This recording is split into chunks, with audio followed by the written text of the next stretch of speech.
ಚಿತ್ರದುರ್ಗದ ರೇಣುಕಸ್ವಾಮಿ ಹತ್ಯೆ ಕೇಸಿಗೆ ಸಂಬಂಧಪಟ್ಟಂತೆ ದಚ್ಚು ಅಂಡ್ ಗ್ಯಾಂಗ್ ಪಾಲಿಗೆ ಇವತ್ತು ಮಹತ್ವದ ದಿನ ಆಗುತ್ತೆ.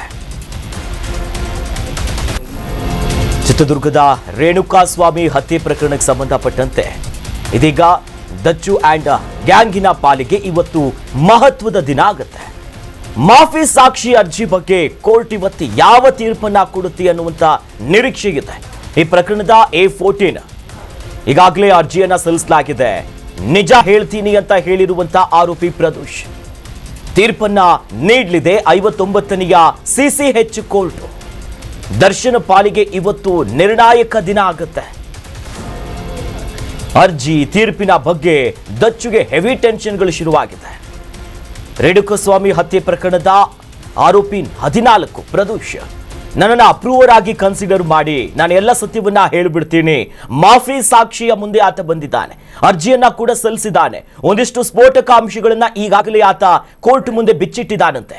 ಅದಕ್ಕೆ ಸಂಬಂಧಪಟ್ಟಂತೆಯೇ ಇವತ್ತು ಮಾಫಿ ಸಾಕ್ಷಿಯ ಅರ್ಜಿಯ ಬಗ್ಗೆ ಕೋರ್ಟ್ ಯಾವ ತೀರ್ಪನ್ನ ಕೊಡುತ್ತೆ ಅನ್ನೋದು ನಿರೀಕ್ಷಿಸಬೇಕು.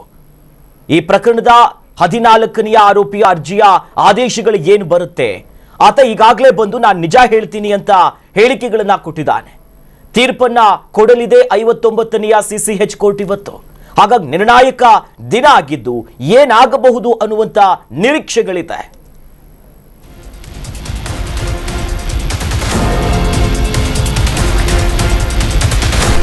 ಇನ್ನು ಕೋರ್ಟ್ ತೀರ್ಪು ನೀಡಿದ್ರೆ ಕೇಸಿಗೆ ಒಂದು ಹೊಸ ಟರ್ನ್ ಸಿಗುತ್ತೆ. ಇವತ್ತು ಅರ್ಜಿ ಅಂಗೀಕಾರ ಆಗುತ್ತಾ, ತಿರಸ್ಕಾರ ಆಗುತ್ತಾ, ಇವೆಲ್ಲವೂ ಕೂಡ ಪ್ರಶ್ನೆ ಆಗಿದೆ.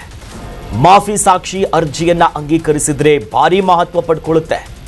ಮುಂದಿನ ಸಾಕ್ಷ್ಯ ಪ್ರಕ್ರಿಯೆ ವಿಚಾರಣೆಗೆ ಪ್ರಾಮುಖ್ಯತೆಗಳನ್ನ ಕೊಡಬೇಕಾಗುತ್ತೆ. ಆದೇಶದತ್ತ ಆರೋಪಿಗಳು ಮತ್ತು ಕುಟುಂಬಸ್ಥರು ಚಿತ್ತವನ್ನ ಇಟ್ಟಿದ್ದಾರೆ. ತೀರ್ಪಿನ ಮೇಲೆ ಆರೋಪಿಗಳ ಮುಂದಿನ ಭವಿಷ್ಯಗಳು ನಿಂತಿದೆ. ಕೋರ್ಟ್ ಯಾವ ರೀತಿಯಾಗಿ ಮಾಫಿ ಸಾಕ್ಷಿಯನ್ನ ಪರಿಗಣಿಸುತ್ತೆ, ಮುಂದಿನ ಪ್ರಕ್ರಿಯೆಗಳು ಏನು, ಈ ಸಾಕ್ಷಿಗಳು ಎಷ್ಟರ ಮಟ್ಟಿಗೆ ಉರುಳಾಗುತ್ತೆ ಅನ್ನೋ ಸಾಕಷ್ಟು ಆತಂಕಗಳು ಕೂಡ ಪ್ರಕರಣದ ಆರೋಪಿಗಳಿಗಿದೆ. ಹೆಚ್ಚಿನ ಡೀಟೇಲ್ಸ್ ಪಡ್ಕೊಳ್ಳೋಣ. ನಮ್ಮ ಪ್ರತಿನಿಧಿ ಸಂಜಯ್ ದೂರವಾಣಿ ಸಂಪರ್ಕದಲ್ಲಿ ಜಾಯಿನ್ ಆಗಿದ್ದಾರೆ. ಸಂಜಯ್, ಇವತ್ತಿನ ಈ ಮಾಫಿ ಸಾಕ್ಷಿಯ ಅರ್ಜಿಯ ವಿಚಾರಣೆ ಎಷ್ಟರ ಮಟ್ಟಿಗೆ ದರ್ಶನ್ ಅಂಡ್ ಇಡೀ ಗ್ಯಾಂಗಿಗೆ ಪ್ರಮುಖ ಆಗಿರುತ್ತೆ, ಏನಾಗುವಂತ ಚಾನ್ಸಸ್ ಇದೆ, ಹೇಗ್ ಸಾಗ್ಬೋದು ಕಲಾಪ ಅಂತ?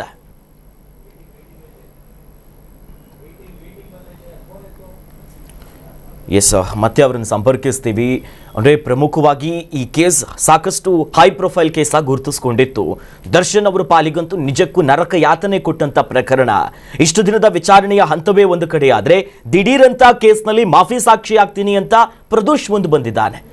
ಆತ ಈಗಾಗಲೇ ಕೊಟ್ಟಿರುವ ಒಂದಿಷ್ಟು ಮೂಲಗಳ ಪ್ರಕಾರವಾಗಿ ನಾನು ಹೊಡಿಬೇಡಿ, ಆತ ಸತ್ತೋಗ್ತಾನೆ ಅಂತ ಹೇಳಿದ್ದೆ. ಆದರೂ ಕೂಡ ದರ್ಶನ್ ಅವರೆಲ್ಲ ಸೇರ್ಕೊಂಡು ಹೊಡೆದು ಬಿಟ್ರು. ನಂತರದಲ್ಲಿ ಸಿಗರೇಟ್ ಇಂದ ಸುಟ್ಟಿದ್ರು ಆತನನ್ನ. ನಾನು ಬಟ್ಟೆ, ನೀರು, ಊಟವನ್ನ ಆತನಿಗೆ ಕೊಟ್ಟಿದ್ದೆ ಅನ್ನೋ ಮಾತುಗಳನ್ನ ಕೂಡ ಈಗಾಗಲೇ ಈ ಅರ್ಜಿಯ ಸಂದರ್ಭದಲ್ಲಿ ಪ್ರಮುಖವಾಗಿ ಆತ ಉಲ್ಲೇಖಿಸಿದ್ದಾನಂತೆ. ಹಾಗಾಗಿ ಮಾಫಿ ಸಾಕ್ಷಿಯ ಅರ್ಜಿ ಮಹತ್ವವನ್ನ ಪಡ್ಕೊಂಡಿರೋದ್ರಿಂದ ಏನಾಗುತ್ತೆ ಕಾದ್ ನೋಡಬೇಕು.